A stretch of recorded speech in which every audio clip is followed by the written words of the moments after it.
Hey everyone, Dr. Josh Matson here, Infinity Chiropractic Center. I'm going to talk a little bit about gross motor development, how it develops, why kids don't develop it very well in a lot of cases, and kind of really what contributes to a lot of those issues, because we see a ton of kids that come in with gross motor delays, and we're able to help them usually pretty quickly to start to, whether it's kids that coming in that either aren't walking, aren't crawling, kids that are coming in that, aren't able to run, aren't able to jump, kids that come in that can't ride a bike, or they have difficulties with those types of gross motor movements. They don't have good muscle tone, and they don't have good posture and things like that. So kind of how we look at it and what we do, I'm going to kind of explain what causes this and what you can start doing to help your kids to get them to develop that gross muscle tone. We have a lot of kids that come from, whether it's they've been in PT and trying to work on gross motor tone for a long time, or gross motor movements for a long time. But what happens is when they start in our practice, they start working on some of these foundational things, these developmental things. Those PT sessions start going much, much, much more effective. They go a lot better. And the reason why is because we work on the foundation. We work on things like primitive reflexes. We work on activating the areas of the brain that help you with gross motor movements. So what I'm gonna explain kind of where a lot of kids go wrong. The first thing that happens is kids don't develop their primitive reflexes appropriately. Primitive reflexes are reflexes that should go away or should develop in the first 6 months of life. And kids that still have those primitive reflexes, they have reflexive movements that are really inefficient and also will throw them off balance, don't allow them to develop good muscle tone effectively. The ones that I find to be most common in kids that have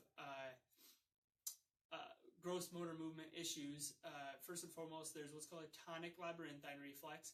And what that looks like is, if you look at it from the side, you'll have them close their eyes, you'll have them put their feet together, close their eyes, tip their head back, and they'll get really unsteady really quickly.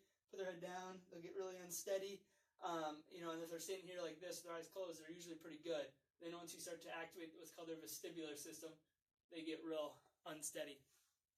Another, probably the two other most common ones I find are what's called an asymmetrical tonic neck reflex.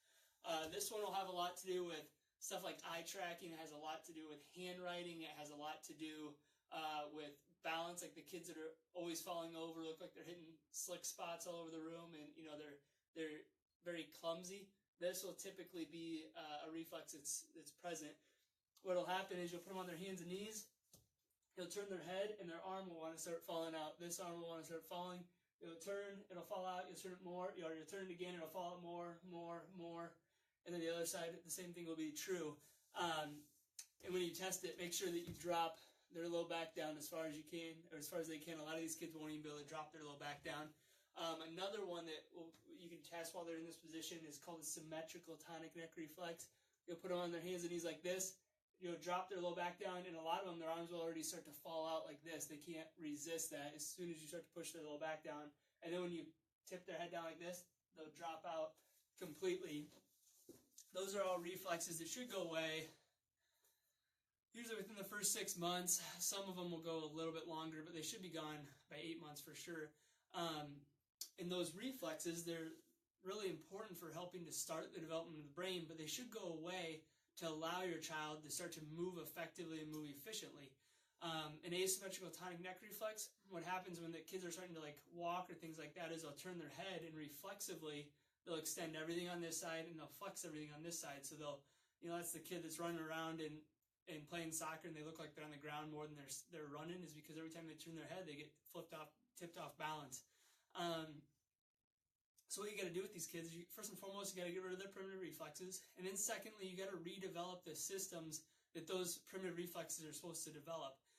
Like, for example, a lot of them don't have good core stability. They'll have really poor posture like this, and they'll always be in this position.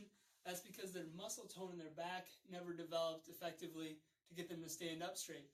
Those muscles in their back that get them to sit up appropriately are how they perceive their environment, how they perceive gravity. So if they're not getting good perception from their body, they're not going to have a good perception of where they are in space, and also they're not going to be able to have the muscle tone to hold themselves up appropriately or developed appropriately. They'll have a muscle tone that pulls them forward, because that's what those reflexes do is every time you turn your head, you flex this side in, which activates your pec, and you build muscle tone abnormally. So a lot of these kids, you have to redevelop that muscle tone to get them stable once you get rid of the reflex. The other thing, so you got to develop their core. The other thing you got to do is you got to look at what's called their vestibular system. This is how they perceive where they are in space. Like, for example, a tonic labyrinthine reflex, that helps to develop the vestibular system. Also, ones that are pretty common are a moral reflex. It's a startle reflex. That helps to develop the vestibular system. And if it doesn't develop well, these kids don't have perception of where they are in space. These are the kids that are always falling to the right, always falling to the right or to the left, but they're consistently falling to one side typically. And you can kind of look at this in a way. There's a lot of different factors that go in, but if you have them stand and close their eyes, a lot of them you'll see start to tip off to one side very, very consistently. Those are probably the biggest things. Hey. Okay. Hi. Those are, patients are here, but those are probably the biggest things that play into gross motor development and gross motor function. So on these kids, you can work on gross motor all you want, but if they still have primitive reflexes, their gross motor muscle tone their muscle tone isn't going to develop well enough to create good gross motor function. Their vestibular system isn't going to develop well, and they're not going to develop good muscle tone. So start at the foundation, get rid of their primitive reflexes, then you can work on that gross motor muscle, or you can work on that muscle tone that's going to largely affect their gross motor movements. And that's when you start getting good results with gross motor development. But you can't start the other way. You can't start working on gross motor because you have all these reflexes that stop them from being able to make efficient movements and create appropriate movements. And probably the best thing to help with gross motor movements is adjustments. Adjustments are huge. The cerebellum, it sits in the brain. The midline portion of it is what coordinates eye tracking and also the core stability. Adjustments are huge stimuluses to this area of the brain, and it's one of the first areas that needs to develop appropriately to get good muscle tone.